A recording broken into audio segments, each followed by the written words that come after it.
What's going on, everyone? It's Ben from YGO from Zero, back with another Retro Yu-Gi-Oh video, back with another TeleDAD video, the format based around SJC Houston of 2009, widely regarded as a Tier 0 format, with TeleDAD being the namesake deck, being very good.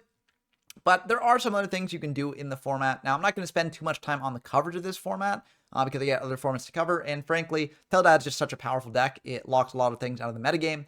But when you have a deck like that, locking a lot of things out of the metagame, you have decks that can really prey on that deck's weaknesses and lock it out in turn. And this is sort of one of those lists. This is a zombie stun list piloted by DD Shavamon in the latest TeleDAD tournament. And it's a very, very cool list. So I wanted to show it off, try it out, see how I liked it here. And I think there's a lot of very, very cool stuff that this list is doing. For one, it's playing floodgates that really mess with TeleDAD. Things like Oppression, Skill Drain, that's very annoying for TeleDAD to deal with, along with Ryo as well, which can floodgate both searchers like, Rhoda and Stratos. But it can also floodgate things like just an inherent special summon. You can actually tribute this thing to negate that special summon. So it's just another way to negate a special summon. And also these zombie cards like Pyramid Turtle, Goblin Zombie, things like that, they work under things like Skill Drain and Oppression because Turtle special summons in damage step, which you can't use Oppression on. So it's very good for that reason as well. And you've also got access to multiple Plague Spreader Zombies in this format, so Plague Spreader Zombie can see play in the deck. And you've also got Triple Mizuki as well. So Mizuki doesn't really play well with Oppression, but you can use it under Skill Drain and just bring out big guys. And that can be very annoying for your opponent to deal with. Now, we also have Malevolent Mech Goku N, which pairs well with Skill Drain too. Because this thing is just a big guy that you can summon out for free, and it pairs well with Honest as well, which we are playing 3 of, because we've got the Goku Ns, we've got the Paladin Cursed Dragon, and we've got the Ryos as well. So there's a lot of interesting things going on in this deck. Goblin Zombie, of course, one of the best searchers in the game. Just being able to search out pretty much whatever you need from your deck to your hand. And especially with synchro plays, it can be very, very good in that regard as well. So this deck is just very, very good, in my opinion. For the other cards, we got Heavy Storm MST to deal with our opponent's back row, but also to potentially shut off our own floodgates if we're going for a big push as well, because zombies also have a lot of combo potential too. We got Reborn to bring back our own stuff or our opponent's things. We got Triple Bottomless to stop a lot of the pesky things that our opponents might summon out. Now, as a note, this doesn't work really with Stardust Dragon, which TeleDAD can make pretty easily, but it does hit a lot of the other cards in the metagame, so it is still pretty good. We get Crush Card Virus, you tribute the Plague Spreader Zombies, those are your main things that you're tributing, but they're very accessible off things like Goblin Zombie and Pyramid Turtle and things, so it still is a good card to have, and it's just blowout potential is insane. A Mirror Force to deal with our opponent's attackers, Triple Phoenix Moonblast to spin back their stuff, Triple Solemn Judgment to stop them from getting rid of the floodgates or doing big plays, and then a TT to blow up the board. For the side deck, we got a bunch of different things. We got Sidra to get a little bit more aggressive here. We've got DD Crow ×3 to deal with more graveyard-focused decks. We got a Gores in case we side out of our floodgates. This can be good to bring in, I guess. We got double Mobius from our floodgate decks of the opponent's own. We got triple Vanity's Fiend if we want to set up even more floodgates. We got Zombie Master. This is, I think, mainly here if we run into another zombie deck. But honestly, I feel like, with things like Oppression and things like that, if we've got a combo zombie deck that we're facing off against, we probably wouldn't bring this in. But if we face another zombie stun list, we'd probably bring it in. Brain Comic deck card is just insane. Tornado to bounce back our own floodgates and whatever our opponent's playing, and double Dust Tornado to deal with their back row as well. For the extra deck, a lot of this is pretty standard. I didn't arrange it by level or anything, so I'm just going to go through alphabetically. We got Avenging Knight Parsha. You're never really making this thing. We do play light monsters, so I guess you can. But generally, there's better 8s that you can make, so it's not really worth it most of the time. But, I mean, this thing isn't bad. We got double Black Rose Dragon. Again, this is kind of hard to make in this deck. There aren't too many level combinations that do it, but it's just good to have here. Double Colossal Fighter, an 8 is something that you'd likely make, so this thing is very good. Can crash in with your opponent's stuff and come back after being destroyed by battle. We get double Doom Kaiser Dragon. If you make this with Plague and another zombie, you can then target your opponent's plagues and bring that back, go into an 8 automatically. So this card's very good for that reason. Double Goyo Guardian to take our opponent's stuff. Android for the few times the 5s come up.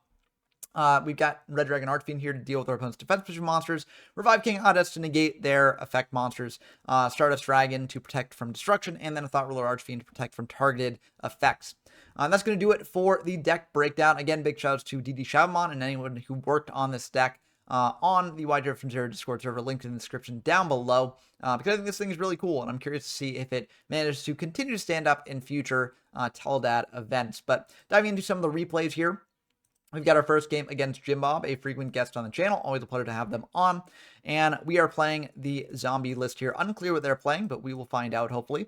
We've got a pretty good first turn, although Crush Card is currently dead now.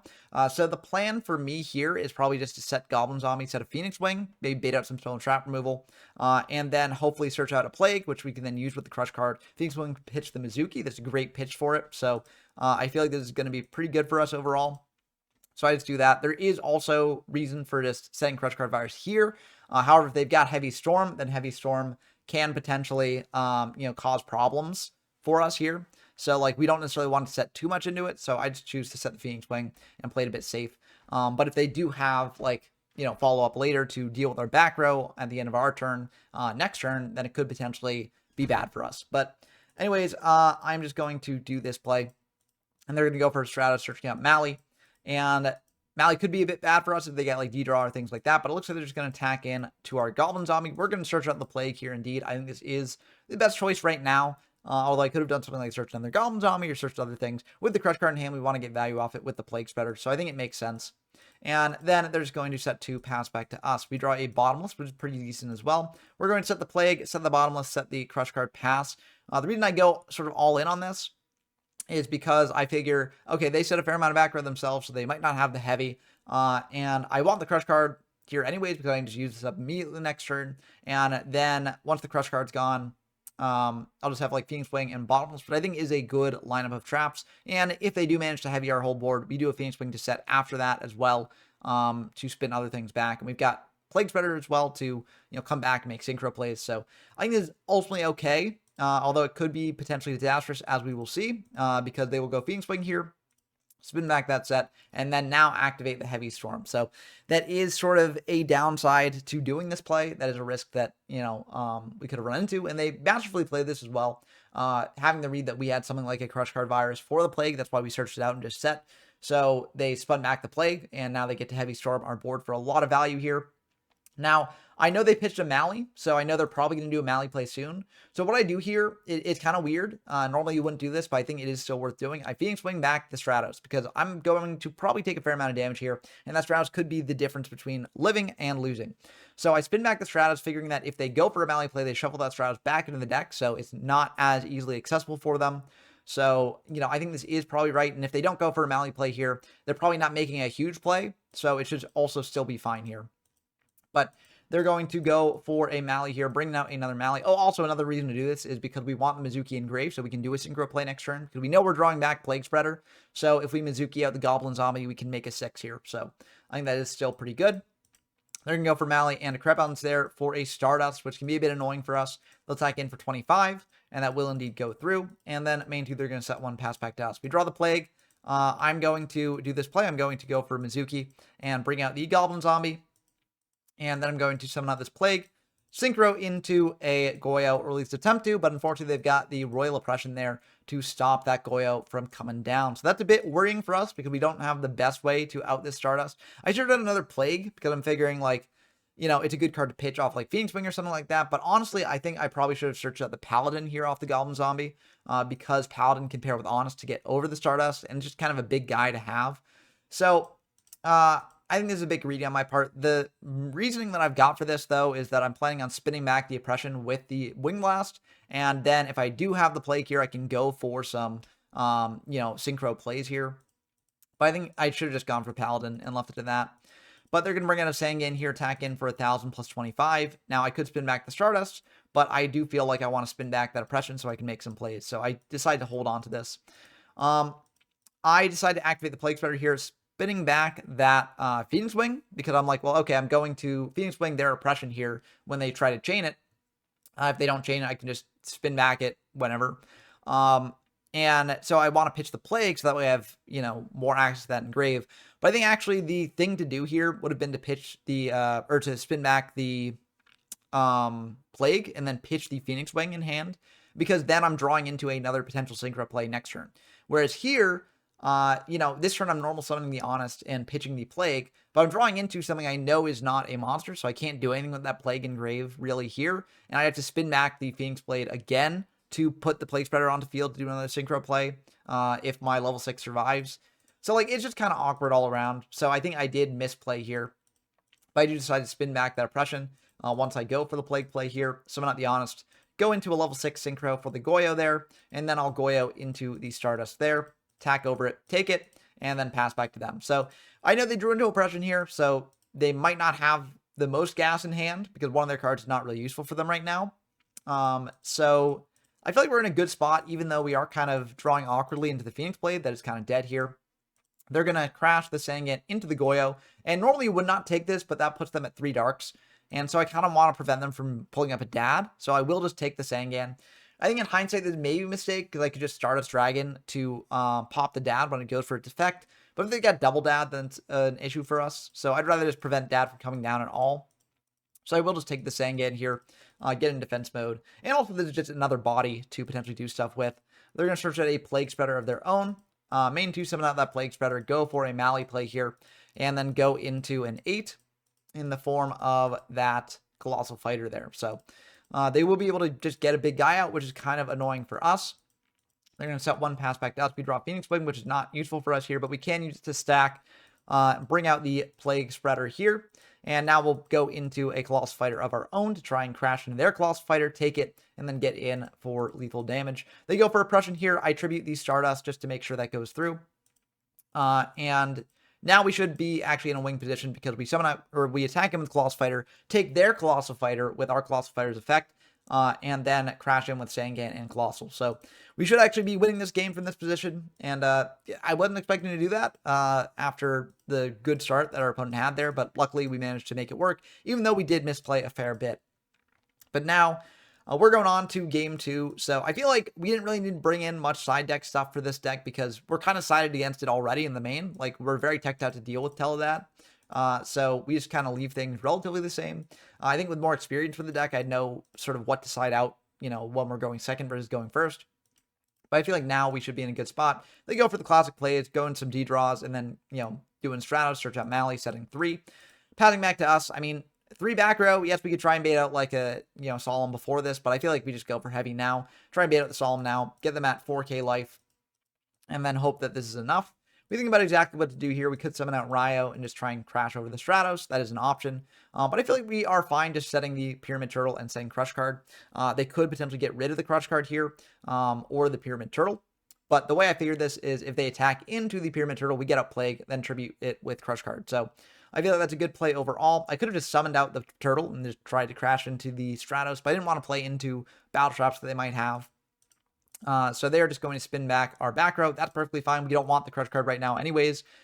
So if they do attack over the Turtle, then we should be in a pretty good spot because they'll shovel the Crush card back to the deck, and we can sort of just wall up a little bit more with that. Unfortunately, they have exactly 3 Darks in Grave, so they are able to just drop a dad, which, you know, is rough. We could have summoned out Ryo instead last turn to play around that, but they did have Phoenix Wing either way, so they just would have spun back the Ryo, so it wouldn't have really mattered here.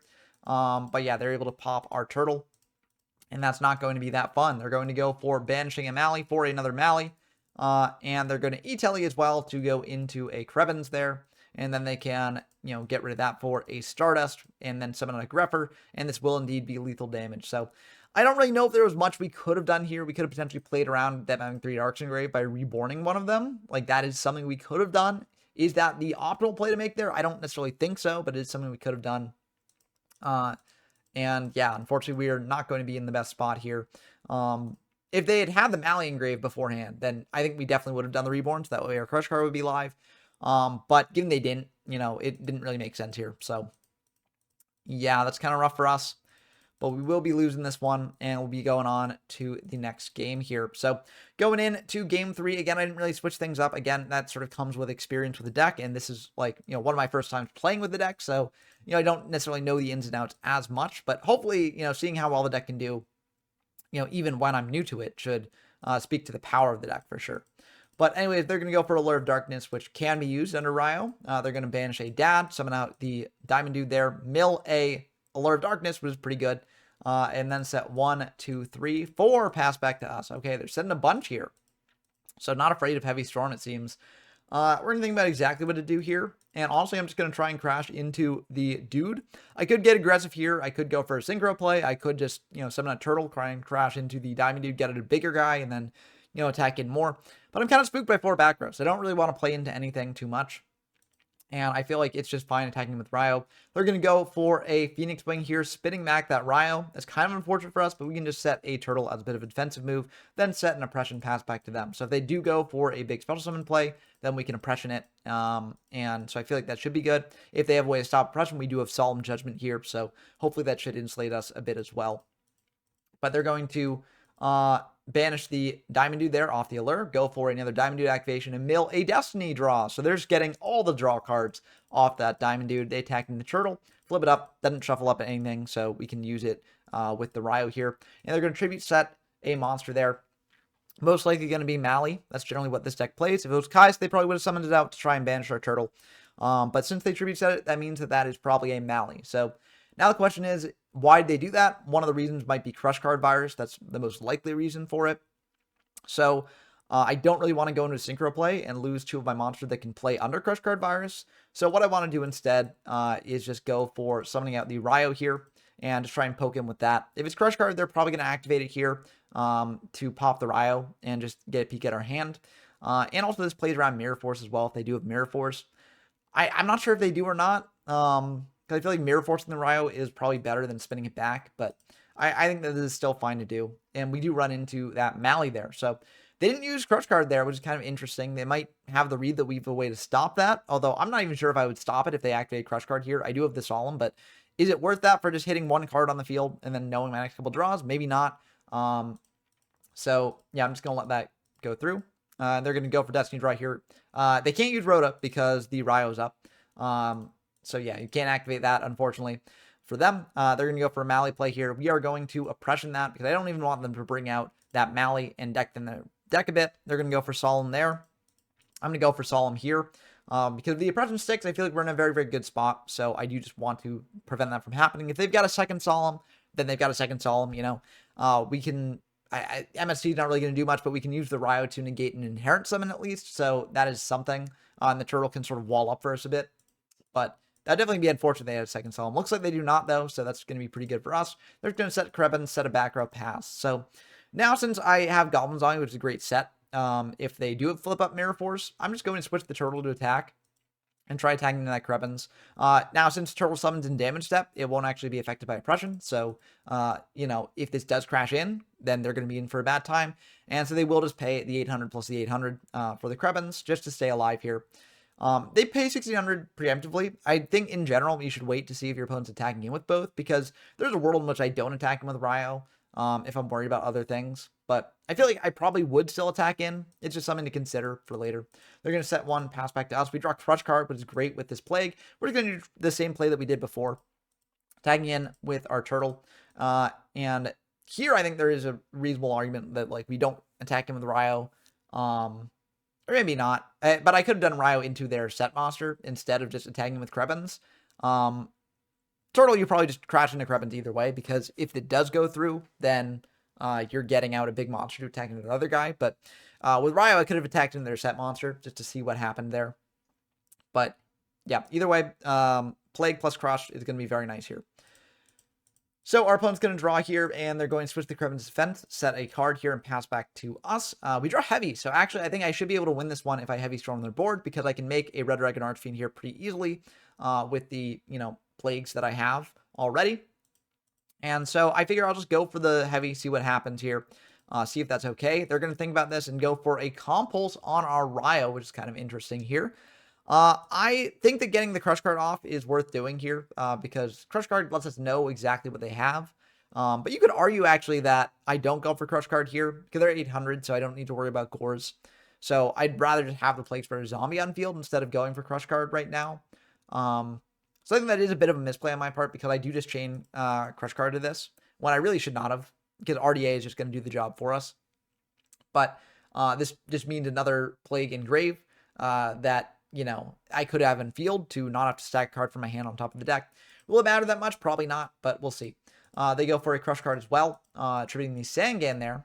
So we reveal our hand, seeing that they've got Rhoda and Oppression in hand, and they're going to get a search off that Sangan they attributed for their Crush Card buyers. So they're going to search out a DD Crow, which again is very awkward for us, because now it means that that Plague Engrave is going to be a bit worse for us here. So luckily, I do have a line out of this that doesn't necessarily require me using the Plague Engrave. It's a bit tricky, but they do have a Plague in their grave as well, which will enable us to do this thing.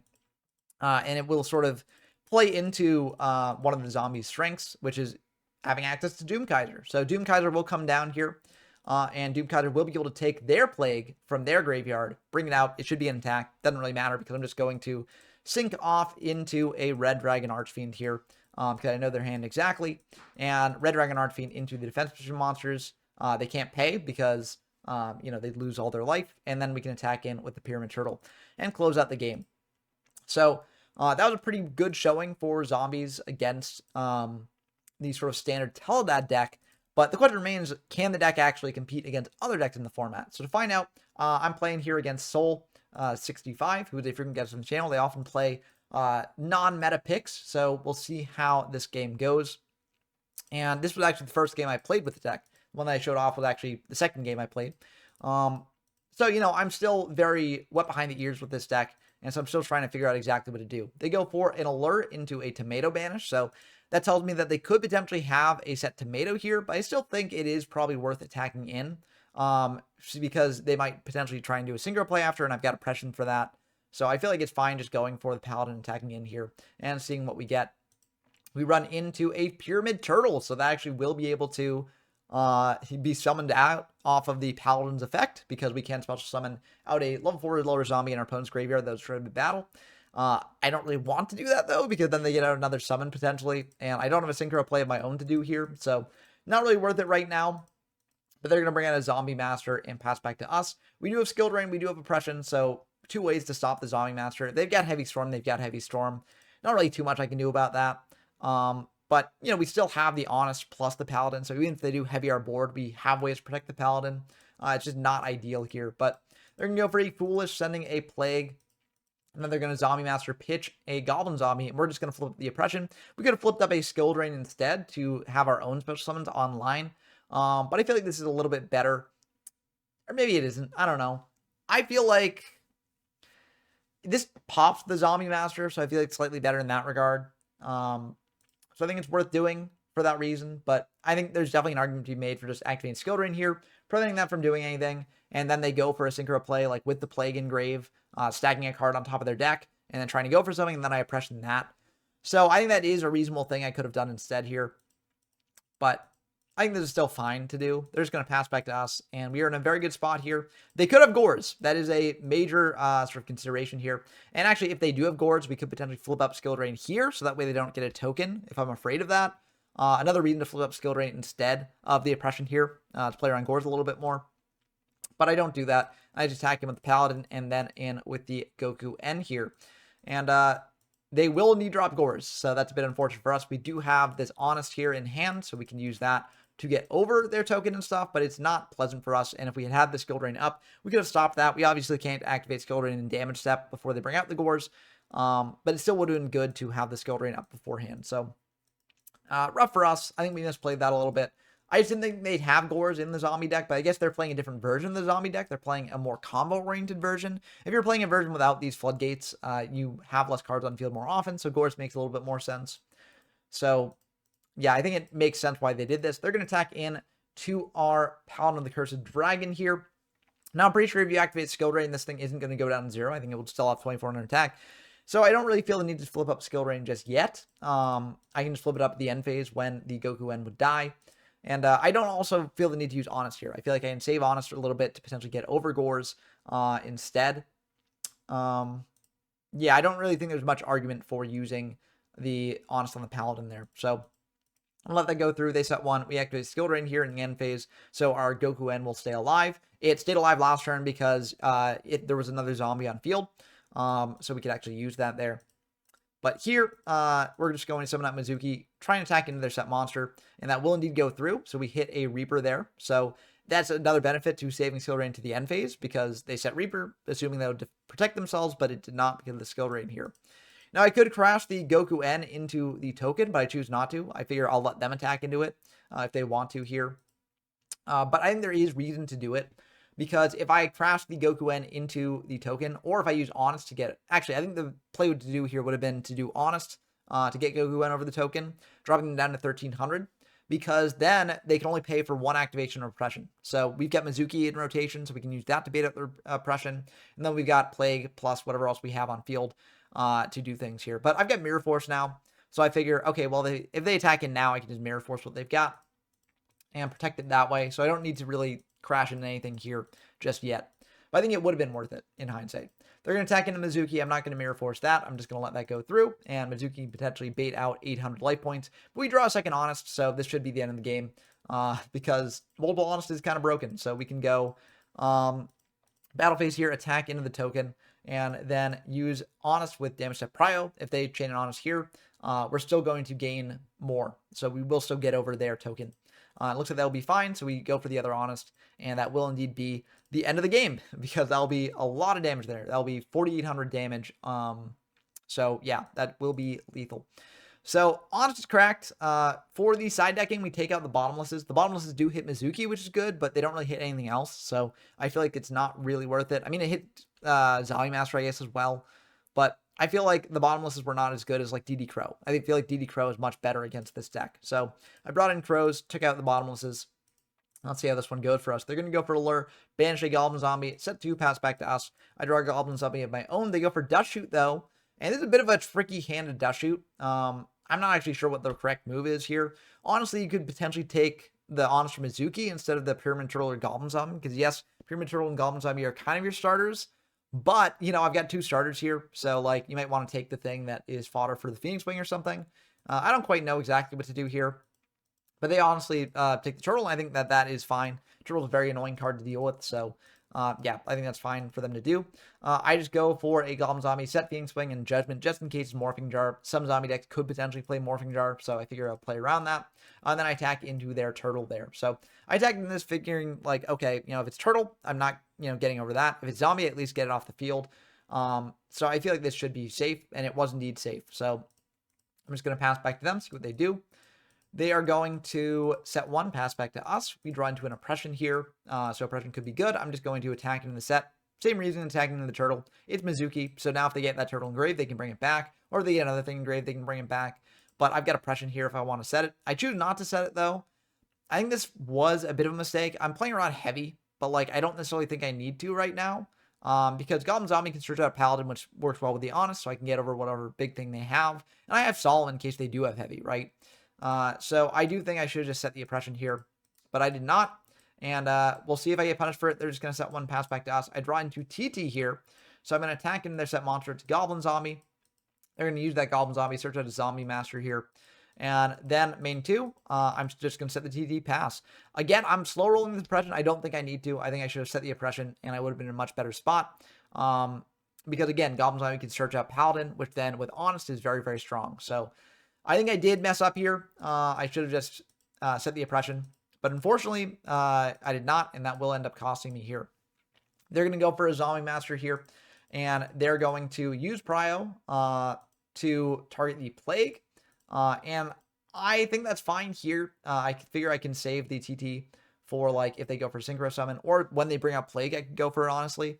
I think this is when I do go for it, because I'm like, well, they used their normal summon. If they stack for Plague and then use Mizuki, then I can Phoenix Wing back something. So, like, they're not getting the most value here, and then I can attack in to whatever they have next turn. I get a search off Goblin Zombie.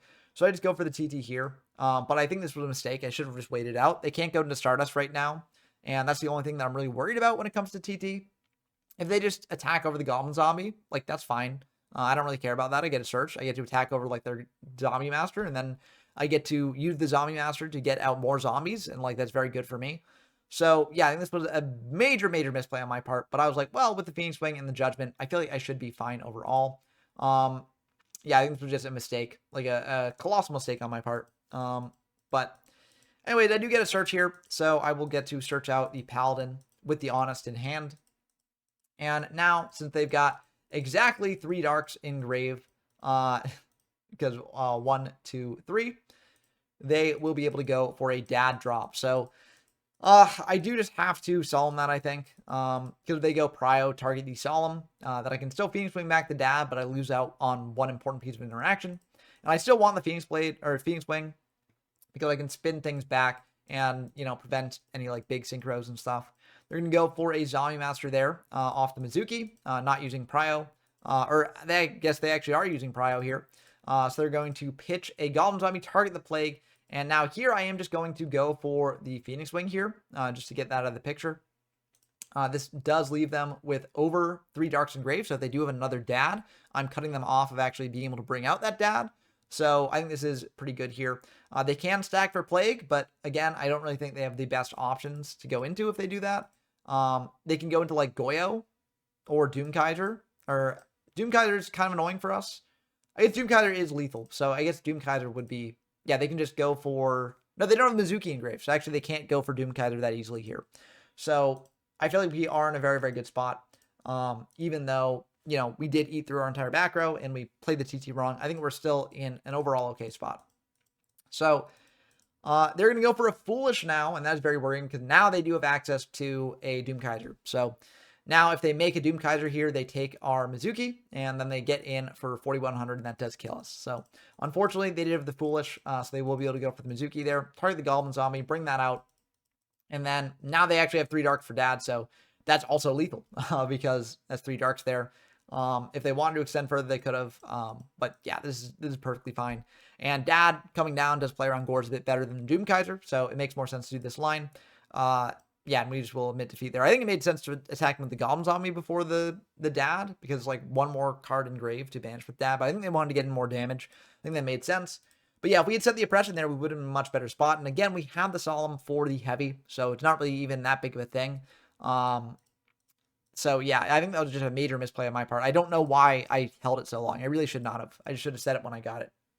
But going on to game 3, we keep the deck largely the same as we had it in game 2. And now we actually do have the Crow, so that will be very helpful for us here.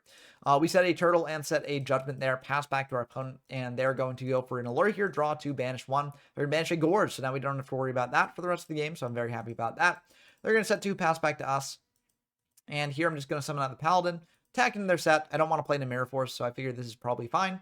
And I run into a Mystic Tomato, so not a zombie I can take, unfortunately, and this will be able to bring out a monster from their deck here. They're going to go for a Goblin Zombie, which is kind of annoying because this will be able to get them a search potentially, but I do have Ryo to shut that off. I think honestly Ryo might have been the better card to summon out here because 1, it can negate an Inherent Summon, which is very annoying for them to deal with, and 2, if it was a Goblin Zombie set, then I would be able to Ryo prevent the search. So I think that was my mistake here. They're just going to switch that Goblin Zombie defense, set 1, pass back to us. We draw Plague, which is pretty nice for a synchro play if we want to go for it. But since they have a back row, I don't necessarily want to go for it right now. So I'll summon out the Ryo, flip up the Turtle, and attack in. I'm going to try and Turtle attack into the Zombie. And it looks like they're going to spin back the Ryo there in the battle step. So that way they do get the search. Now I could potentially Solemn this. Ryo is just a very annoying card to deal with. And so it might be worth keeping around. But honestly, with this Crow, I'm not too afraid of whatever they're, planning on making. So, yeah, I'll let that go through. They will search out a Plague here, which is annoying. But, if they try and do Plague plays, we've got Crow for that. We're going to attack into their Turtle, so they will be able to bring out a Mizuki here. And we're just going to pass back to them, see what they do. I feel like are in a pretty good spot because we've got Honest for the Paladin. We also have Turtle, which can bring out other big guys. So I feel like this is probably fine. They go for Heavy on our Solemn, and then they're going to summon out this Plague. And they're going to use that to go into a 6. They're going to go into a Revive King Hades. So that is very annoying because they can attack over our Turtle, negate that, and prevent us from getting the search. We can still get over this thing with our Paladin, so it's not the worst thing in the world, but it is definitely a bit more annoying for us than otherwise. They're going to go for Mizuki now, target the Turtle. And honestly, I'm okay with this. I'm okay with them getting out the Turtle. It can be potentially awkward for us, because if they go Turtle crash into our Turtle, then they get a special summon, we don't, while Revive King Hades is on field. And then they can potentially try and get over Paladin. We can protect it with Honest. Next turn we go for Plague, go for Goyo, try and beat over probably the Revive King and do stuff with that. But it is kind of annoying. So I think honestly this might have been, I don't know. This is just kind of rough. I maybe should have just crowed the Turtle, but I want to crow the Plague when that comes back because I don't really want them to go into an 8. Like Glob Spider would be disastrous for us because, it can come back after the Honest is used on it. and then we can't really do anything about it. But they're going to crash the turtle into our paladin here, which, again, I feel like paladin or turtle into turtle makes a lot more sense, because this applies to all zombie monsters you control. So you can indeed, clear the turtle that way. You take less damage, you clear one of our monsters guaranteed. And yeah, so it's a bit awkward here. Now they attack him with the Revive King over the Paladin before attacking him with Mizuki over the Turtle. So that's another, like, pretty big misplay, I think, from them. But, Zombie is hard to play, so it is tough to know exactly what to do. But yeah, generally, you probably want to clear the Turtle before you potentially put the Revive King at risk of getting honested. But yeah, they're going to go to main 2, and now they're in a really tough spot. So they're just going to set one pass back to us. We draw Ryo here. Ryo doesn't really matter right now, but we are going to go for this Paladin here to get back their turtle, because that was destroyed by battle. So we get that back in defense here. And then we're going to summon out this Plague, try and go into a 6. We'll go into Doom Kaiser to bring back their Plague, and then go into an 8. So that way we get a free, like, Stardust to protect ourselves. And yeah, we will need to go into Stardust. We could go into, like, Thought Ruler instead to protect from targeting, but I'm more worried about Mirror Force. Because if they do have something to target the Stardust, get rid of it, then our Paladin can still attack over the Mizuki. So, yeah, I feel like Stardust is the move here. And now I'm going to think about this, because I could potentially bring back our own Plague and make another 6 and do stuff with that. But, yeah, I think that is the move, actually, because if I go Plague, bring out like Goyo, right? I go Goyo over Mizuki, that's 11 plus 25, so 36 plus 19, that is over 54. So that is lethal. That is probably what I want to do here. I'm going to go for Plague. I'm going to stack, this is a bit tricky, but I think I'm going to stack the Mizuki just in case they do a Goblin Zombie attack in. That mills the Mizuki. That's very good for us. And I'm not subbing out Ryo this turn or Mizuki, so either way here, I think that's what we want to do. And now I go into the Goyo to try and win the game. So I attack the Goyo into the Mizuki. That will indeed go through. I take the Mizuki and now attack in for 19 plus 25, and that should probably do it. So yeah, that will indeed be the end of the game. The back row is just a Royal Decree, which was not really that good against what we had. It could have been really good against what we had if we drew into the Floodgate parts of our deck, but this time we just drew all monsters. So yeah, I think that's a pretty good showing for this deck. Yeah, and I don't know. I had a lot of fun playing it. It is more Floodgatey than some of you might be comfortable with. But I think the zombie stuff does enough on its own to make it feel less bad. Like, because a lot of the time you play a Floodgate deck, you just feel bad because your opponent can't do anything the whole game. And you're just like, damn, I won, but like, was it really that fun for either of us? But here, you do have some plays to make with the zombies, and then you could set up your Floodgates afterwards. So I think it's still pretty cool. I think this is probably better than the combo zombie deck, because it deals with TeleDAD a little bit better than the combo zombie deck does do. So I think it's pretty good. I like it a lot. And I encourage people to pick it up if you're looking for a deck that's not TeleDAD in the format. But that's going to do it for this video. I hope you enjoyed, as always. Big shout out to my patrons: Rinspin, Pork Tripkin, Bread Knocker, Tyler Compton, GeoMyFS, Dump Truck, and Scout Zero. It means a lot that you all supporting this way. Encourage me to make more videos like this one in the future. And until next time, I've been Ben from YGO from Zero, signing off. Peace.